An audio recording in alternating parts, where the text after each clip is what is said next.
something Bob has to fix himself to ensure that that communication is fulsome across lines.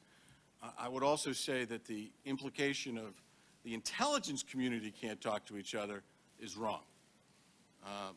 There is architecture, data flow, and movement of data across our agencies every single day.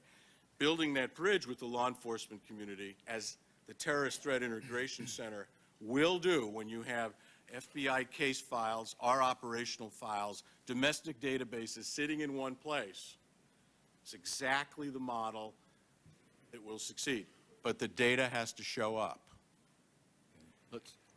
You are very good at building relationships with your colleagues in government. There's no question about that. But one of your successes might not be. Who has responsibility if there's a dispute, for instance, between the two agencies regarding the best strategy, let's say, against a particular enemy, and do people in the field understand how those disputes are resolved? Well, the way it operates today, Deputy Chief of our Counterterrorism Center is a senior FBI official. There are over 20 FBI officers who sit in my center today. We have officers over there. I've invited the committee to come out to sit through a 5 o'clock meeting. We have real operational issues that we put on the table. We have now an American division inside of CTC that basically talks to the Bureau about how do we best manage this case? What's the data that we seek? What's the operational strategy that we should employ? And we're fusing that in a very real way. Now, when the Counterterrorism Center and the Counterterrorism Division and TTIC all go to one building, the image you should have is not you walk into the building and the CIA goes right, the FBI goes left, and TTIC sits on the throne. The image you should have is that Bob and I are going to sit down and figure out what are the integrative structures across those lines that will create the kind of operational fusion that we need so that we're fully informed about how best to proceed in a specific case. That's the future of the cooperation. Thank you, sir. Commissioner Ben-Veniste. Good morning, Director Tenet. Morning, Commissioner.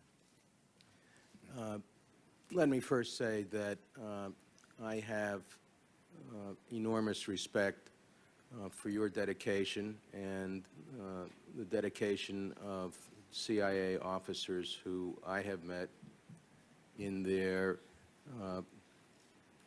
desire to complete the mission.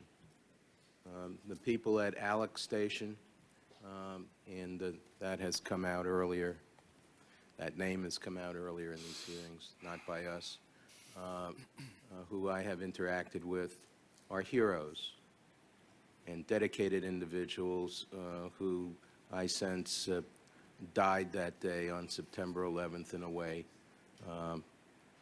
that many Americans did, but perhaps more particularly because of their efforts over a long period of time to deal with these committed, brutal, inhuman enemies of the United States. I want to talk about the PDB briefly. I think the individual who produced this PDB and her supervisor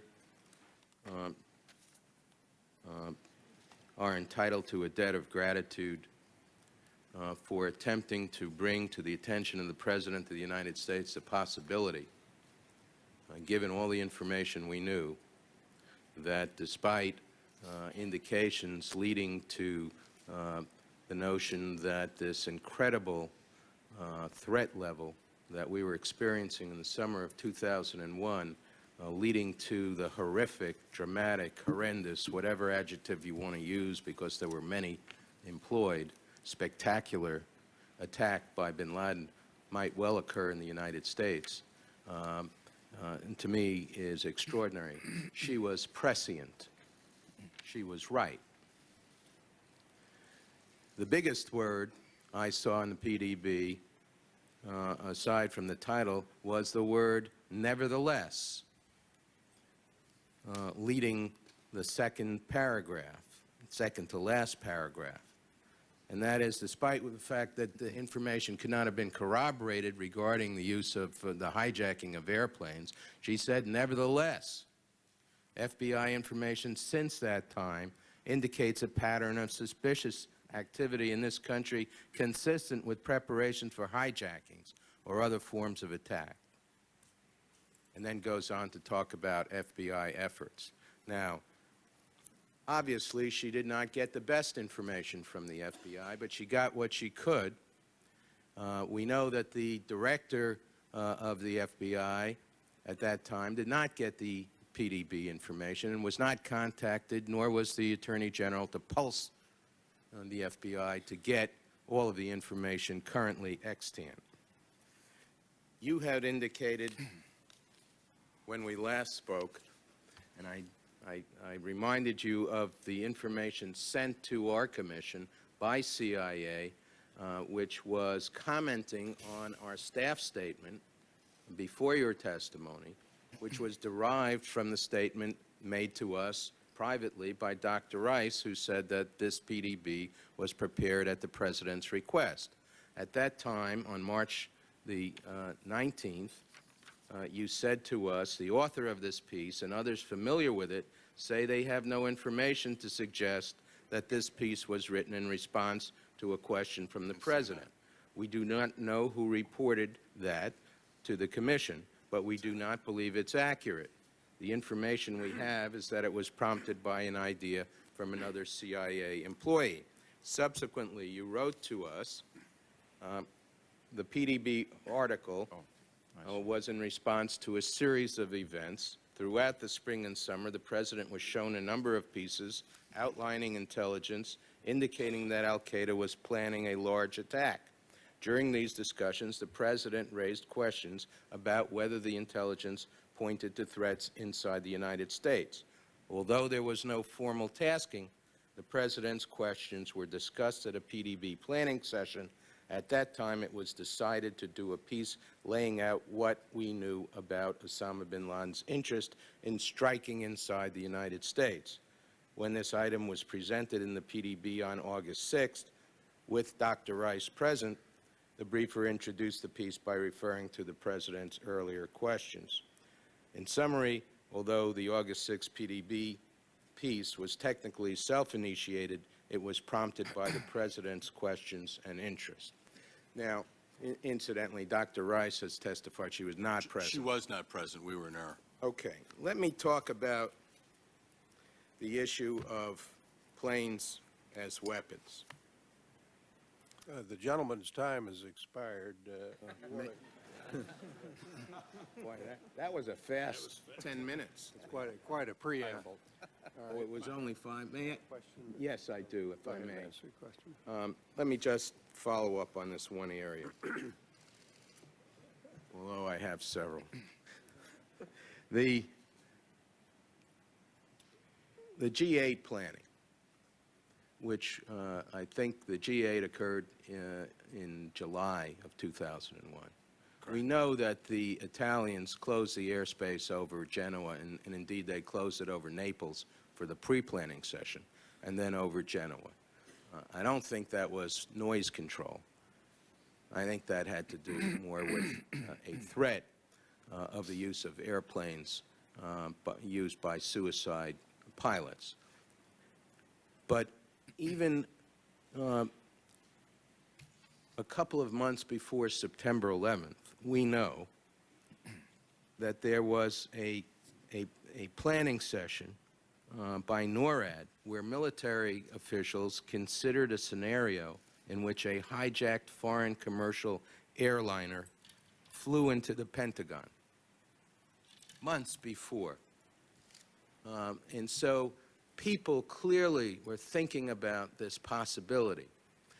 You had information in August that came from the FBI regarding an Islamic jihadist in the United States named Zacarias Moussaoui, who had been in a flight school in Minnesota, and he had been trying to learn to fly a 747, despite the fact he had absolutely no background in aviation. He could not explain a bank account of $30-odd thousand deposited in cash. He could not explain his presence in the United States. He could not explain why he was trying to learn to fly a 747.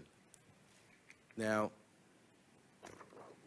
this information came to you via the FBI because the FBI could not, in their interpretation, use the information to get a warrant to search Moussawi's computer, etc., under FISA, according to their thinking. So they looked to CIA to get that information.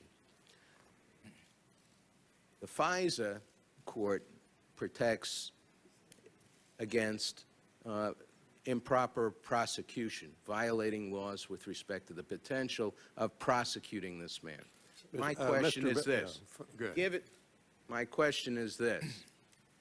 Given the threat level, given the knowledge about planes as weapons, given the fact of Moussawi's arrest, why was it that you didn't put the question of prosecuting Moussawi to the side and go after the information which may well have led to unraveling this plot?